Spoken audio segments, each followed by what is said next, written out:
Well, the church is always under siege, and there's always heresy being proposed. The sad thing is now we have churchmen who are engaged in this process. An example came up last month. The cardinal in Luxembourg. Luxembourg is a small country in Europe between Germany and Belgium and France. And the cardinal there, who was a Jesuit priest, Cardinal Hollerich, in an interview, he said the church's teaching on homosexuality is wrong. He said it flat out.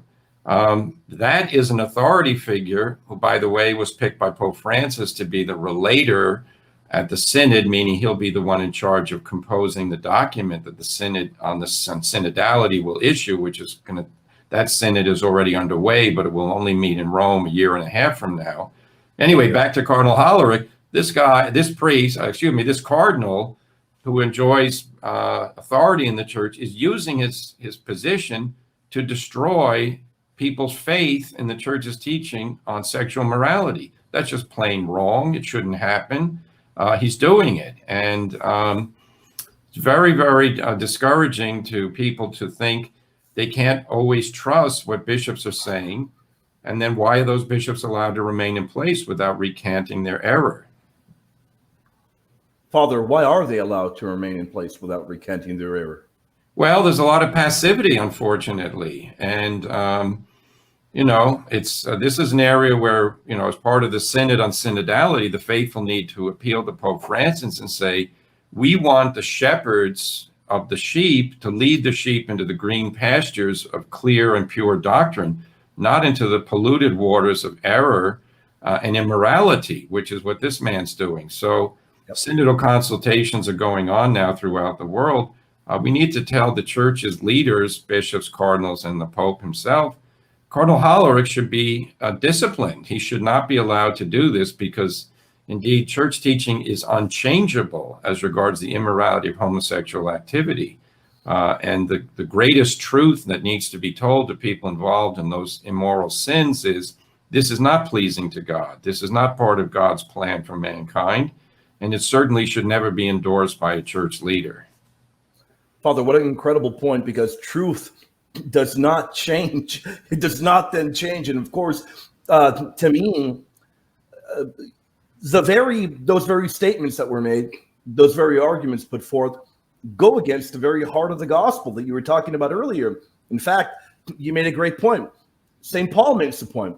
What is the role of a priest? To be a minister of Christ Jesus in the service, priestly service of the gospel of God, and it goes against the very words we have in Holy Writ throughout sacred tradition as well. And people get very discouraged, as you know, Father. You know very well. People will see and look, I'm not afraid of calling out names, a Father Martin. People will see him that appears on the internet or wherever he may appear. He'll appear on talk shows, and he'll then say, well, look, I am pushing forth this kind of a movement, the movement being the promotion of homosexuality.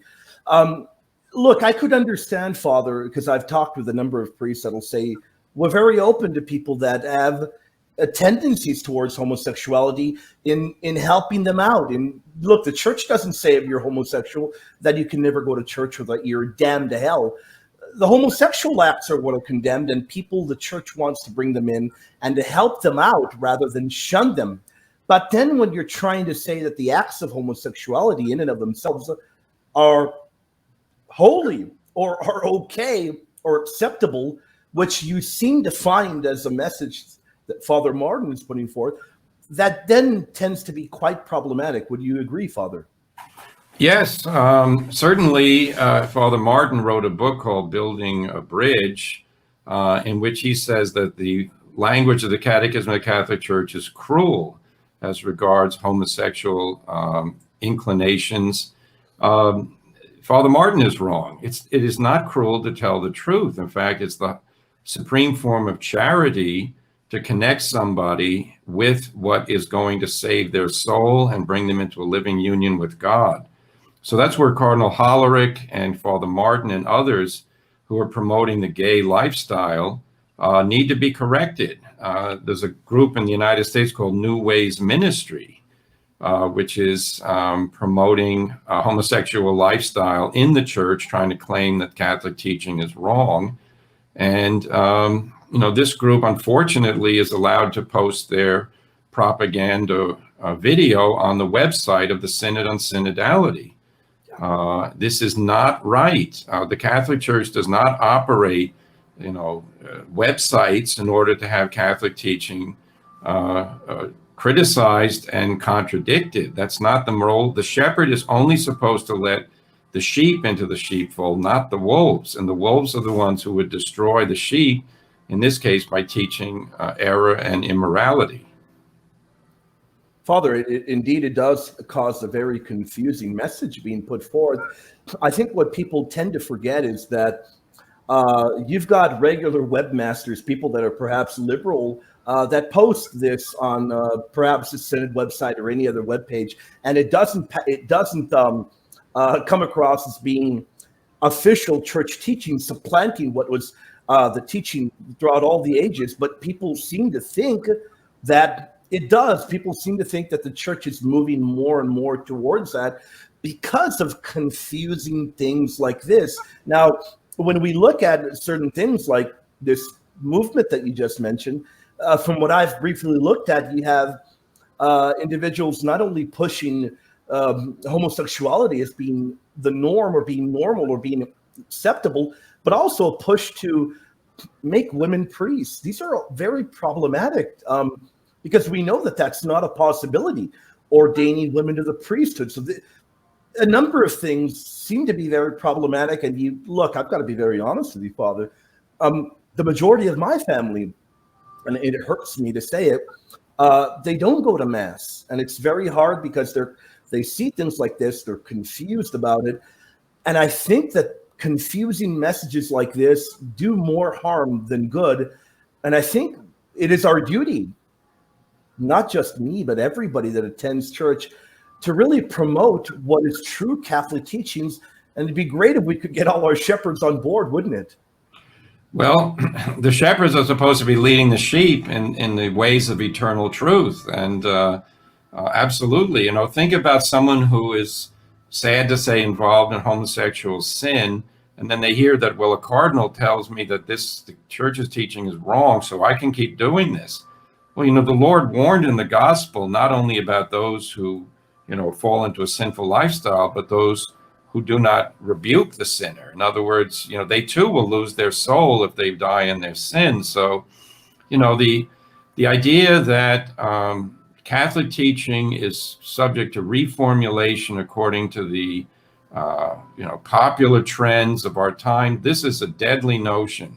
This is why some people are saying we have to have women priests, because the feminist movement, in the modern world, demands that we, get in line with their claims, which is that there's no essential difference between a man and a woman. And the Catholic Church says, no, absolutely not. There is a difference. And as regards the priesthood, Jesus chose only men. He did not choose women to be priests. The apostles only chose men to be their successors. The apostles knew what Christ had told them. There's no question here. So, modern infidelity to Catholic teaching is, sad to say, a reality we face since the modernist crisis in the first part of the 19th century, first part of the 20th century, rather. And it continues. And it basically gets down to this notion: what was true yesterday is not necessarily true today, because truth is not immutable. And the church rejects that notion offhand. This is one of the main philosophical errors. It's behind relativism, and it really is a deadly notion. If the truth isn't the same yesterday, today, and forever as Christ is the truth, then what do we have to go on? We have nothing to go on, because basically only the people in charge will get to enforce their opinions. That's not what Catholicism is all about.